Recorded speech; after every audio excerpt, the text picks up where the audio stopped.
Today's talk will be from ALISON Dobbins, Associated Professor of Integrated Performance Media Design at Michigan State University, and Dr. Alexis Bacon, Assistant Professor of Composition at Michigan State University.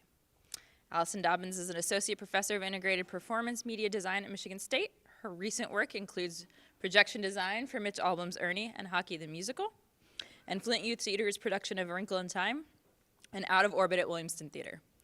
She is the project director and creator of Theater Engine, exploration of audience engagement and performance through the use of mobile applications.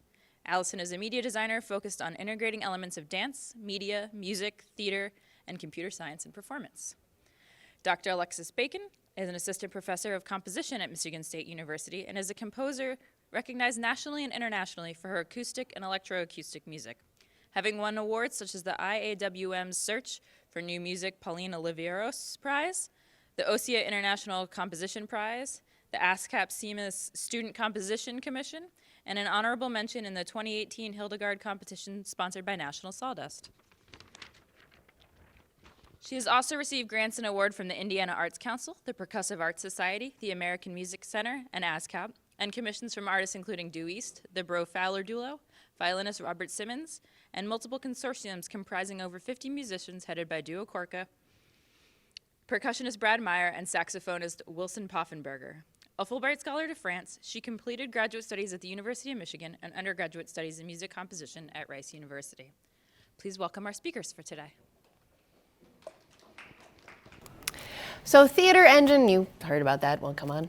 Theater Engine, the project goals of Theater Engine is we're trying to create performances where the audience can be involved, where the audience can become a performer. And what we're doing is we're using technology as a bridge to open up that opportunity and make it something that you could step into. And with those, so with the type of performance, so I'm from theater, and in theater we're telling stories, we're showing stories rather than speaking stories or writing stories. So in that, we understand that the audience is going to be creating their own story through what interactions they create. So rather than have a fixed narrative, which is one direction, we understand that some of the story is going to be created based on what they do. With the various projects under Theater Engine, we have learned that performance and technology, when they're linked, they do create levels of engagement. We're finding that using technology, a lot of times people say that technology right now has come to a point where it destroys the interface between human. I have a phone in my hand, so I'm not engaging with you. I have a computer in my lap, so I'm not engaging with you. We're using those moments of disengagement with the group to the local, then we use that local to get us back to the group. So the technology becomes a safe place, something we're used to, and a way of stepping into that larger involvement with everyone else. So when I talk about stepping stones and scaffolding, I'm talking about baby steps from this safe place to back to that human interaction with 100 other of your favorite audience members. In order to make that have a meaningful impact on the audience, they need to see that their choices, that their decisions have direct and immediate change on the performance. So they have to see that there is buy-in, there is something that they're doing, so that they'll get more and more invested. What technology am I referring to? We're using a mobile application which connects currently to a web server. We used to run it locally on our own server, but we're trying to make it more more diverse platform. Through that server, through that connection with the mobile app, they're able to control lighting and music, and then the lighting and music are also integrated to create a cohesive whole, so it's not just a visual experience, it's an auditory and visual experience. We deal with multiple senses. We haven't dealt with taste or smell yet, but we might decide to throw that in. And the audience choices are communicated at the same time to the dancer. So the audience makes a choice, and it's not something we hold back and tell the dancers and then eventually they see this finished piece. It's an immediate decision. So the dancers are getting that decision at the same time the audience is making them. And so the dancers or the performers are scrambling to make that decision, and the audience can tell. They can be part of that decision-making process. Who's involved in this? I have research members who are computer scientists. I have individuals who are composers. I have choreographers, lighting designers, video engineers. I'm sure I will continue to add to the list. Most of these individuals are from institutions that are not at MSU, but several of them are here at MSU, and they kind of come in and out, but we do have sort of a core Theater Engine research team. Under Theater Engine, we have 3 projects that we've done to date. Dance Engine, which I'm going to talk about briefly, then Dancing Computer, and finally Shark the Musical, which is in development right now. Dance Engine. All right. So in this image of Dance Engine, you're seeing individuals from performances that were held at the Lansing Public Elementary Schools. This is to demonstrate one of what I was talking about with the scaffolding experience. So I have an audience member who has control of the audio. This is a single audience member having control of the audio of the entire performance. How do they know that this is a moment when the small screen impacts the big performance? We shine a light on that audience member. So it's a small input. They don't have to get up and perform, but they still know their focus isn't split. They understand the light shines on me, something's going on. They can look down and they can have that moment of interaction. We're watching that learning curve, and that learning curve becomes part of the performance. It then goes to another audience member, another audience member, another audience member. It may return to them, it may not. All of our choices of who gets picked are randomized. Here we can see another audience member doing the same activity. It's hard to see in this image, but what they're doing is they're controlling the tempo. So they have a simple slider, and they're immediately seeing the impact on the performers because the dancers are changing the speed of their movement based on the music, which is changing based on this individual's control of the tempo. Sometimes we use technology as a safety blanket. In this case, individuals are holding the tablet and the dancer is just mirroring what the individual is doing, just mirroring what the audience member is doing. So the individual could be holding a piece of paper. The audience member could be holding a shoe. They could be holding whatever, but it's this lovely sort of safe thing. We found that audience members start small, they get bigger and bigger, and usually if they get picked again, they're walking all over the stage. And we found that when we tried it without that safety blanket, not only did it not make sense in the show we'd had this device, we need to keep using it, but it was scarier. This is a scary space, but this with something in front of you is a very safe space. And so we're just, in that case, just using the device to help them kind of overcome that scare. In order to make that work, eye contact is essential. This picture is a little dark to see, but we have eye contact in levels. So when our performers are working, we have to break every barrier between audience and performer that we can. And one of the big barriers is elevation. So a lot of times when you go to see a performance, either you as the audience member are elevated and the performers are lower, or vice versa. Even a flat space like this, I'm standing, but you're sitting. That puts a very strange dynamic if I want you to participate. So the performers always start at a level and with eye contact matching where our audience is, and then build back to a more performance stance. So we make that connection very strong. And at the end of Dance Engine, we bring the audience into the space. We invite them to become the performers. So they've scaffolded these steps. We're giving them prompts, things like T-Rex, Ninja, Dinosaur, Mirror Your Partner, Two-Person Airplane, School of Fish. So we start with single poses, then we go to partner poses, then we go to group poses. They can do whatever they want. The show is now theirs. And so as they sort of build into this space, this is where they're really creating their own stories. So the dancers interact with the audience members, but this is, you can't even tell where the dancers are. And that's when I know it's a successful performance, is when the audience has really taken it and they take over the space. We consider that the audience members have authorship of Dance Engine because their suggestions is what models future performances of Dance Engine. Whole sections have been developed based on audience suggestions, and the words given, so those single words, partner words, and group words, are harvested from suggestions that we get at the end of each performance. And we tell the audience members that, and performers or audience members who have been able to attend multiple have felt a lot of ownership because they see their words are used immediately. Whatever we can do in terms of changing the performance or keeping it light on its feet so that those changes can happen quickly is something that we do. And so that's a very important part, is telling them at the end that the words that they give us are words that we're going to use. Another project that is under Theater Engine is Dancing Computer. In Dancing Computer, we're reversing things. We're using dance to teach computer programming. So rather than using computer programming in order to get people to dance, we're using dance to get people to computer program. The students move on a grid and they're given line-by-line instructions, very similar to Scratch or Alice, if you've ever used either one of those. Here you can kind of see it's just a simple code. They get that one line that gives them a movement prompt or a location, step forward 3 spaces, to the right 1, turn 360, that sort of thing. And then they add improv and interactions, which add to their ability to alter the dance. So shake your hand at the person to your right. You know, and if they've done it correctly, there is a person on their right. Or saying, you know, get groovy at this moment, things like that. We still include the lights and the sound. These pictures are from an early test where we didn't have the lights and sound involved, but later installations at the Science Museum, the Lansing Impressions 5, we did have lights and sound included as well to increase the dance level. And now onto Shark. So Shark is currently in development. Shark is building off of all of the dance engine and dancing computer elements that we already have. We did a workshop proof concept performance last year in 2018 in April in Georgia State University. So this is our cast and crew. You can see Alexis and I are in there somewhere. Dr. Charles Owen from the MSU Department of Computer Science is our programmer. He's there as well, and a whole host of other individuals.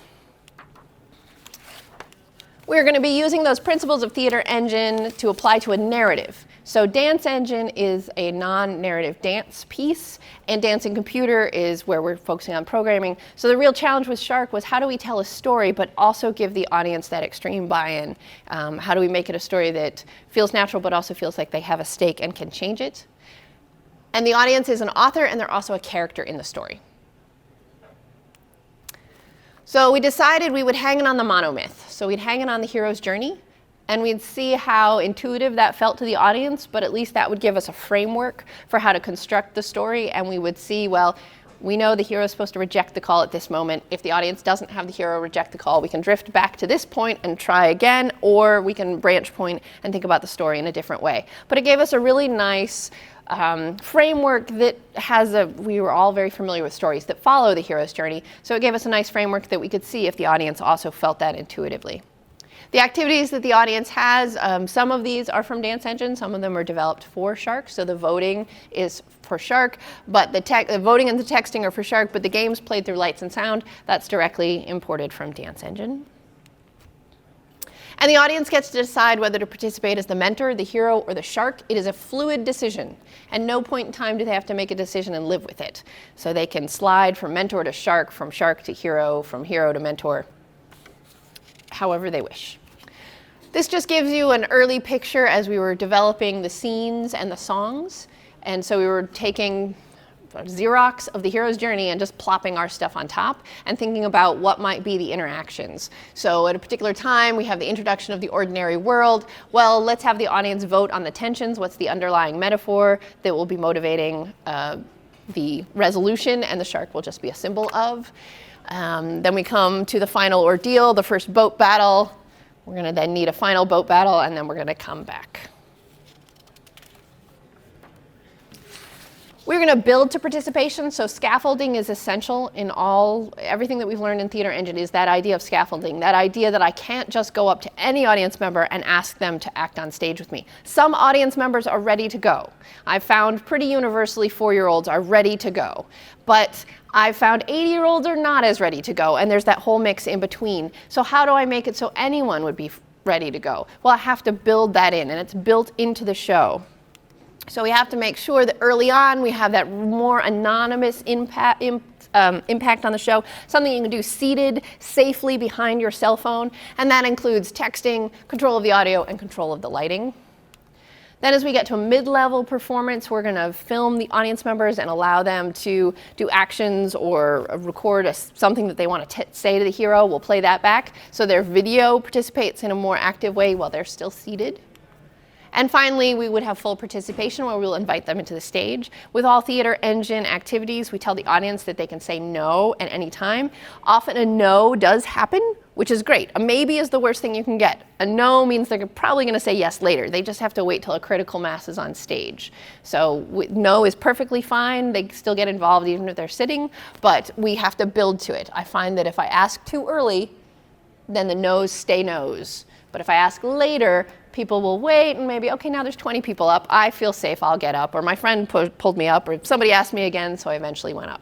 So that is our goal, to eventually get everyone up. How do we develop something like this that involves the audience, but the audience isn't part of our rehearsal process? Well, we have low technology and no technology rehearsals because we need to make sure that the human engagement portion, which is the primary goal, is still working.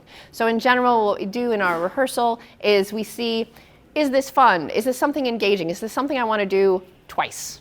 So in the first rehearsal, it's always fun because we're goofing off, we're creating something we haven't created before, and we like it. But if it's not funny the next time, if it's not fun to do the next time, then maybe it was only fun because we felt like we could dictate a result.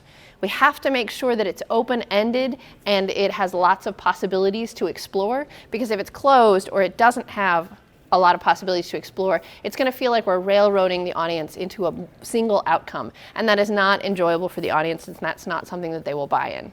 So that's one of the rules that we have. We improv scenes and explore multiple outcomes. So we have that hero's journey, and that's going to be one of the biggest things we're going to be looking at next week when we perform in front of an audience, is we've come up with some branch points, what might happen if the audience does this or that, but we have to see how it feels. Does it feel like they're on a branch point, or does it feel like they're still part of the original story? Can the audience tell that we drifted off our sort of firstly developed script or not? So you have to see how this part is working.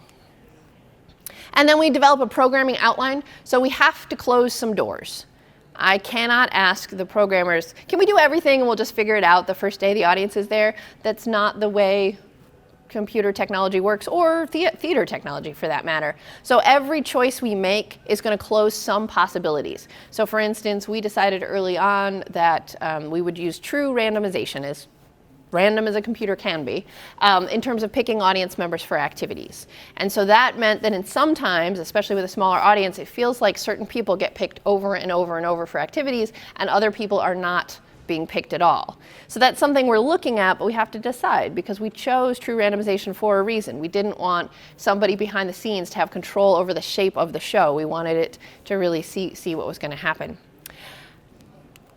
And finally, we do a proof of concept and several proofs of concept, and we decide what the goal is. So we've done a proof of concept of Shark just to see the idea of the narrative and the audience involvement into the new elements that we added, and that was in Georgia. This one, we're really looking at that branch point and seeing if the audience choice levels are higher and what their impact is. And we'll probably do a third to integrate. We're integrating a lot of the technical elements this time. We'll probably do a third where we integrate more of their opportunity to really choose and make the choice of the Shark or mentor earlier in the piece. And after 3 proofs of concept, then we say, okay, now we can actually go out and perform this generally. So the proof of concepts tend to take place at various institutions across the United States, in colleges, et cetera, where we have the spaces where we can fail big. This is, if Charles was going to be able to join us, I put this here. This is to show you the technology, just the idea that you have all of the audience members' cell phones are going to a server. They're communicating with the server, and that server has a direct connection with the composer's computer, so with the sound, the music that you're hearing, and a direct connection with the light board. So the lights that are in the theater, I could have each one of you assigned to a particular light, and you are able to turn that light on and off. Those are just advantages that we did to make it so that it could be a seamless and instantaneous control over the show. The things that we're going to be asking audience members in various forms after Shark, we're going to be asking them to describe what happened. What I want to get at is what the story was that they created, and I want it to be a very open-ended question. In the past, after Dance Engine, we used to ask what was their favorite section. Well, they didn't see it in sections. We saw it in very clear sections because we were scaffolding their participation very deliberately through the senses. So words, then sounds, then lights, then up. But they didn't see it that way. They saw it as one show. So we've opened that up rather than asking a specific section to ask them to describe what their experience was, to get out what story they created, and through that we can get how they were involved. What do they talk about more? What do they highlight? Good or bad, how did they feel about certain things? Then I do like to ask, what was your favorite part? This can be a great way of sort of seeing what's at the top of their mind. And then we do ask what suggestions they have, because again, buy-in is a very important part of the audience, and we get excellent suggestions from the audience. We've educated them. By the end of the performance, they're at the same place we are, so it's 100 people with excellent suggestions who can help really grow the performance and the idea of the research. So this is Shark, coming April 4th, 5th, and 6th at 7:30. It is free. Please come, bring the multitudes if you have them, and come see our show. Alexis wrote the music and the lyrics, and I'm going to bring her up in terms of answering questions, but also to talk about how that was different for Shark than it is for Dance Engine. Dance Engine, the music was written specifically to have audience impact, so it was on Ableton, it was electronic music, but this we were writing actual songs where we have a sort of song structure and then vamping for once the audience interacts, and sort of how that was different. Yeah, it's very different, obviously, than anything I've ever done before. I don't have theater experience writing music before this project, so usually us classically trained composers, we're really trained to go into a room for 3 months and write our piece and give it to the performers and let them figure out what to do with it. And I mean, I think a lot of us tried to open it up and have more back and forth and more collaboration, but this level of collaboration is thank you. Yeah, this level of collaboration is a totally different beast, and I think there's a big philosophical difference that has been the most interesting thing for me. And I don't know if this is true for all theater or particularly this, but it's kind of the sense of let's put it in front of people before we know it's ready. And I've never, ever worked like that, and I don't think most composers have worked like that. So it's kind of like, okay, let's just throw it at the wall and see what sticks. And then we'll take it from there and revise and keep revising. And so as a result of that process, we're still figuring out details and finalizing many details. I mean, not just details, like major plot structure points. And as a narrative work, usually musicals are very, very highly structured. So, it's common with musicals to do many workshops, but usually there's a strong sense like this leads into this leads into this. Pacing is very important. And so I think definitely I'm coming into it with that view, like, okay, what song needs to lead to what? But then the whole idea of, oh, maybe there's going to be a branch point here. That's what's, I think, most interesting and also definitely the most scary thing, just like thinking like, oh, if we decide to go somewhere else, then the song no longer makes any sense, and we don't know who the hero is, like we don't know the gender roles and we don't know the voice types, and so trying to find songs that will work for any male-female partnership has been a very interesting thing that I've never done before. And if there were more time, maybe we'd have 3 versions of every song, but there's just not time to do that, and the musicians would get confused and it would be a bad idea. So it's just trying to find something that works for everybody, writing lyrics before we know exactly what the plot will be. Those have been some of the most interesting and fun interdisciplinary challenges on my end. Yeah. And so I do want to open it up to questions because I know that Theater Engine itself can be a bit tricky when you haven't seen it. I hope I've explained it. But if you have any questions specifically about Shark or Theater Engine, I'm happy to answer them, and also Dr. Bacon as well. The microphone for both asking the questions and responding from an accessibility perspective. Right. So, And we will share this one. Yes, that works. does anyone have any questions? Dun, dun, dun, dun, dun, dun. Okay, so I do have a few questions. As far as the audience, what is the typical size? And then what kind of training do the actors and actresses themselves have? Excellent. So we're working with an audience size of about 85. The room can hold just under 100 individuals. When we did it at Georgia State, it was just under 200. When we do Dance Engine, it's 40. Because we had limited to seats for our show on the road. The actors or performers, because I'll open it up to dancers as well, they need to be highly skilled at improv and audience engagement, and that's not something that's necessarily trained in their field. So if you're going into acting or classical acting, you're used to being a presentational style, perhaps. There is improv acting, etc.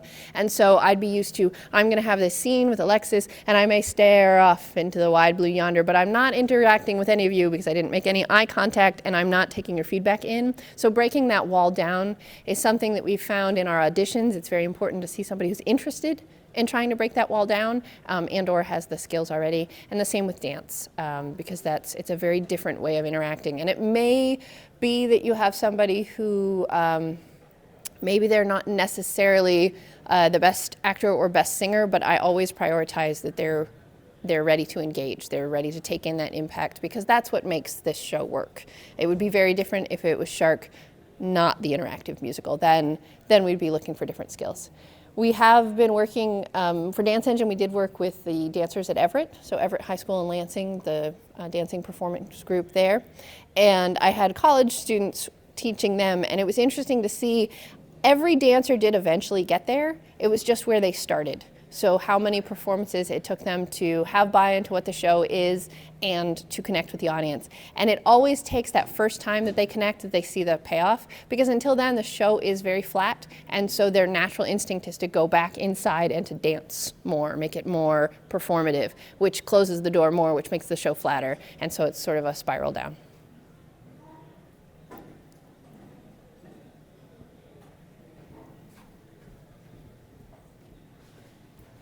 Hi, thank you so much for the presentation. My question is, in addition to the formal prompts that you introduced in the slide, are there other ways that you are formally assessing the audience engagement, involvement, or is it more of what you guys perceive it to be?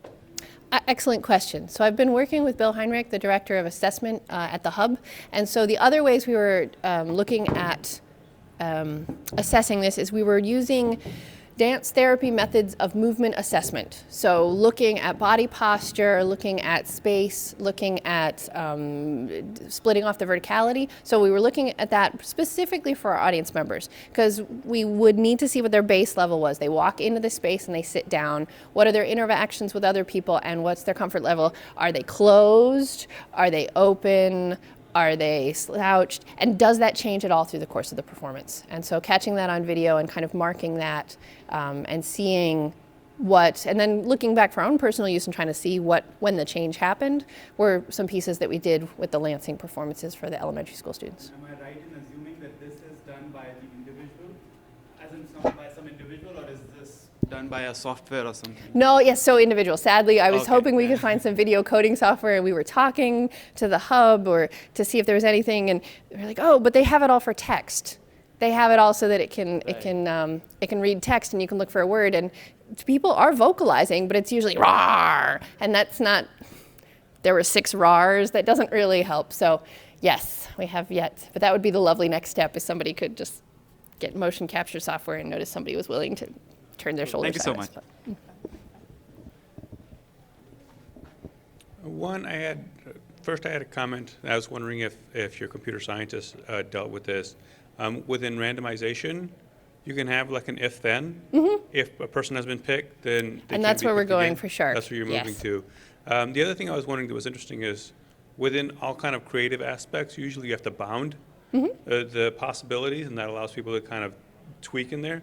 What are kind of some of the initial rules that you guys think of when you're saying, all right, how are we going to get people to be creative within this space, right? You give them these little particular rules, and then what's the bounds where they have to they get only so far, and then you have to stop them, and then what is that approach to stopping them or to moving to the next person, right?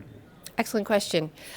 So in terms of, I'm going to tell the story of lights on off. So we found in terms of giving people tools, which we'll get to the bounds, we had originally given them complete control over a moving light, which is a very you can change the color, you can change where it's positioned, and you think, oh, that's great.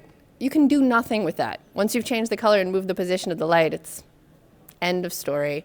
So we needed to simplify that, and what we basically have landed on as our principle is playground games, things that a 3-year-old would do on a playground. So very simple things that can be anything. A hammer can be anything to a 2-year-old. But a VCR is just a nail. So we make these very simple tools that can be anything that the author can do, the audience can be as an author. And so with lights on off, they now have a light switch. And so with their light switch, they're just turning a light on or off. It is very simple. The learning curve is there, and what they can do is there. So what adds the level, what makes it creative, is what the light being on does to the dancers and what the light being off does to the dancers. And that's created with the dancers and the audience. We make the dancers, we say you need to have a clear objective. You're trying to change positions and you can only move in the dark, you have to freeze in the light.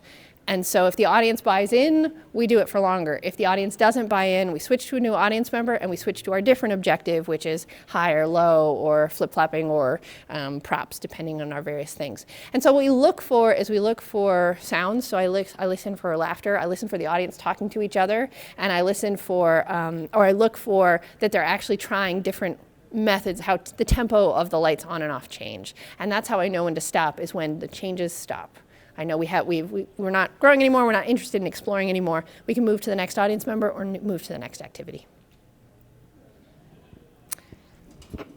So one more question kind of along that. So it's interesting the way that you were really paying attention a lot to, like, you're listening to the beat of the group in many ways. How have you seen that they listen to each other? Like, I can imagine that there's particular thresholds that get hit, and everybody's kind of in sync, or there's certain things that, right, a group over here is doing, and another group over here might be doing something different.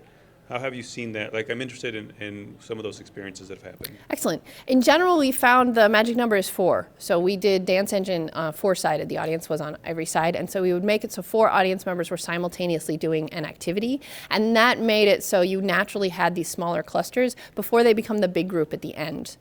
Then when we had the big group at the end, we said, well, where do we take it? We've got everybody up. We've got these different prompts. How can we recreate this idea of smaller group, bigger group, smaller group, bigger group? Because that dynamic, if you think about a club or a party or something, that's what keeps it lively. If you can only talk to everybody, it's going to get really dull quickly because there's only so much you can do with your 40 of your closest friends. And if you're locked into the same 4 people, again, there's only so much you can do. So with Puzzle, they're all up, and now we start giving them separate prompts. So we have their tablet flashes blue, for some of them green, for others red, for others yellow, for others, and there's a blue light, a yellow light, a red light, a green light. And then we say, follow your light. And so the blue light moves, and they're all moving. And then, imitate the people in red. So, and the people in red were given the command crab walk. So we kind of play with that and keep mixing the groups and seeing sort of allowing, they can choose to do it or not. They can always look on the tablet of someone else, especially with the elementary school students. That happened a lot where, I don't want to be in a different group. That's fine. We have some people who go up without their cell phone or tablet, and so they're just winging it anyway, and so that's okay too. So I guess I have a question. What do you do from an accessibility or a socioeconomic perspective for groups who might not have cell phones or tablets? Are there versions of it that you've done that are like physical card copies? So we used to provide all the tablets because it used to only be on tablet. So last year, Dance Engine was all on tablets that we provided. This is the first time that it is on cell phone. We had the ability, people, if they had an Android, could download it themselves. And so we still have those tablets. So we have 40 tablets that... And you can still be involved even, so for those who, for whatever hurdle, do not wish to have a cell phone, or for our 4-year-olds who, literacy is required because we send prompts in English. And so if that is going to be a hurdle, a lot of it we made sure is still, so the light switch on off you can do without reading. Though when we performed it in Australia, we found that was a big hurdle because they don't have light switches like that. They have the push buttons. So they had no idea what to do. They were like, what is this? So we found all sorts of hurdles. We performed it in Edinburgh for the Edinburgh Fringe Festival, and we find that even the things that we thought were international, where English literacy didn't matter, there's a cultural literacy that goes in. So we always have it where they can always follow the dancer. So once, especially, they get up and it's all these prompts, and maybe English isn't your first language, or maybe we say something like cowboy. No, it did not resonate in Scotland. Well, then we try something else. We quickly switch to a different word, or they model what the dancers are doing. So that is something we've been considering. I'm hoping we can eventually make it multilingual, because it's just text prompts. You can send it through a translator and you could choose. So that's level 6. We'll get there. Have any questions? So I'm wondering how you, your process for finding collaborators, right, and what those discussions are like, because you're getting these people from different spaces, and you mentioned that they're not here necessarily at the university, so you might have had more long-term collaborations with them, and what getting that started was like. Okay, I'm going to address that, and then I'll have what it's like from Alexis. I'll have her see the other side.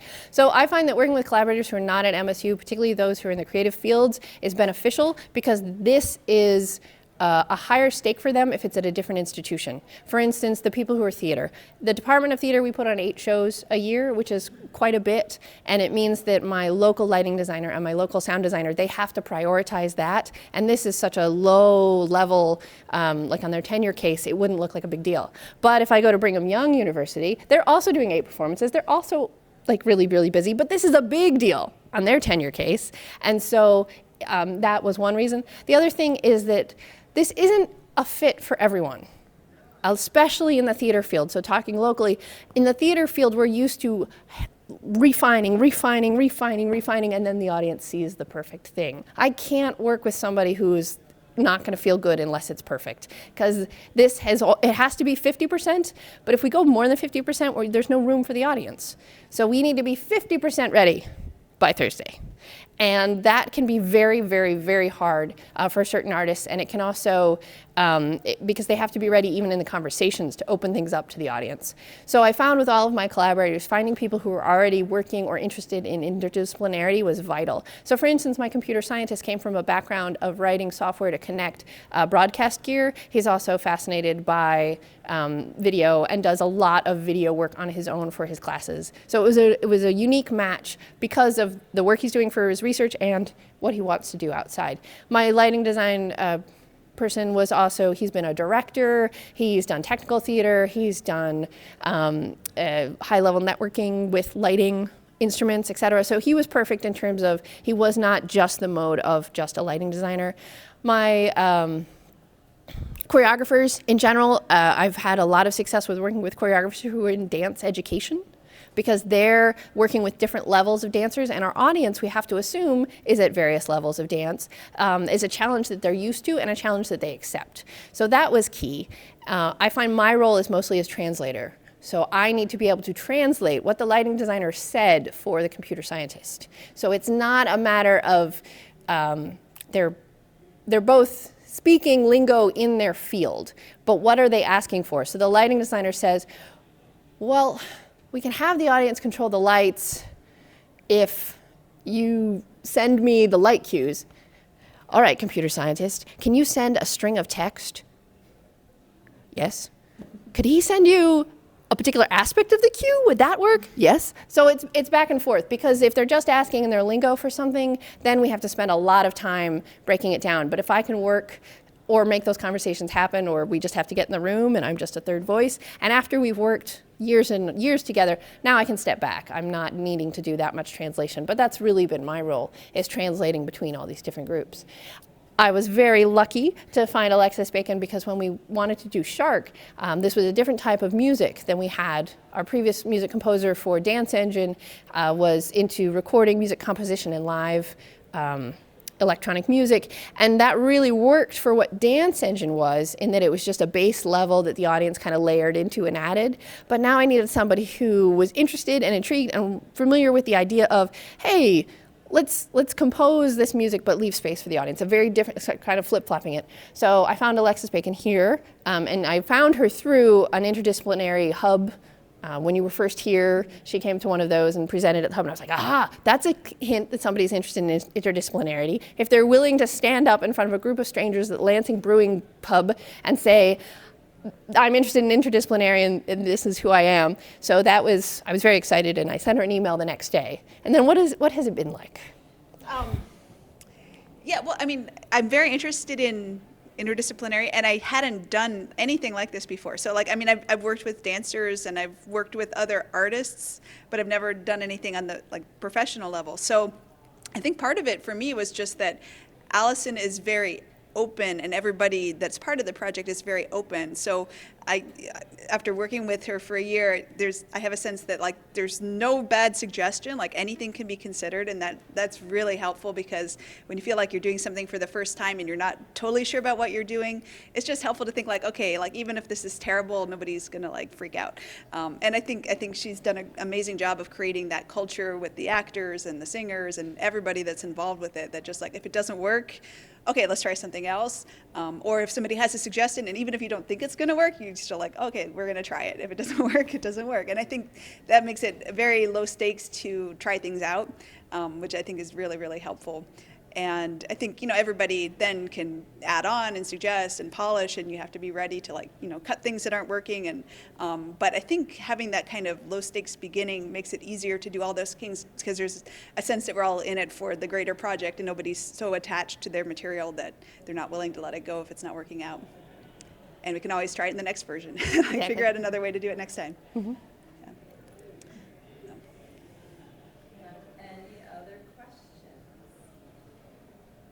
If not, let's thank our speakers for the day.